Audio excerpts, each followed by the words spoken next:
கிறிஸ்துவுக்குள் என் அன்பு தேவ பிள்ளைகளே, கர்த்தர் உங்களை ஆசீர்வதிப்பாராக. இந்த ஆத்மீக யாத்திரை நிகழ்ச்சியின் வாயிலாய் உங்களை சந்திப்பதிலே மிகுந்த மகிழ்ச்சி அடைகிறேன். ஏசாயா 54 அதிகாரம் 12 வசனத்திலே, உன் வாசல்களை மாணிக்க கற்களும் ஆக்குவேன்.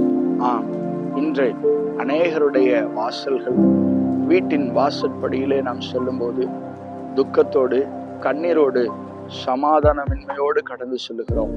பணம் இருந்தாலும் நிம்மதியற்ற வாழ்க்கை, நமக்கு அநேக சொத்துக்கள் இருந்தாலும் நம்முடைய வீட்டின் வாசற்படியில் கடந்து செல்லும் போது சோர்ந்து போய் கடந்து செல்லுகிறோம். இந்த நாளில் இந்த வார்த்தையின்படியே நம்முடைய வீட்டின் வாசல்களை மாணிக்க கற்களாக கர்த்தர் மாற்ற விரும்புகிறார். மாணிக்க கற்கள் என்று சொல்லும் போது தேவன் விரும்புகிற ஆசீர்வாதங்கள், சமாதானம் நிறைந்த வாழ்க்கை, பரிசுத்தம் நிறைந்த வாழ்க்கை. பூமியிலே பணம் பொருள் இருந்தாலும் இல்லாவிட்டாலும் மனநிறைவான வாழ்க்கையை கர்த்தர் இந்த நாளிலே உங்களுக்கு கட்டளையிடுவாராக. குடும்பத்தோடு வாழ்கிற, சந்தோஷத்தோடு இணைந்து வாழ்கிற வாழ்க்கையை கர்த்தர் உங்களுக்கு கட்டளையிடுவாராக.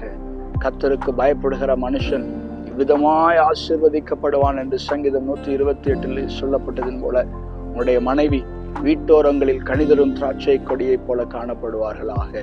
உங்களுடைய பிள்ளைகள் ஒலிவ மர கன்றுகளைப் போல காணப்படுவார்களாக.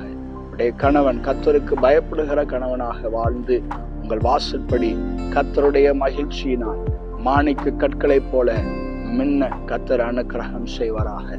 கண்களை மூடி நாம் ஜெபிக்கலாம்.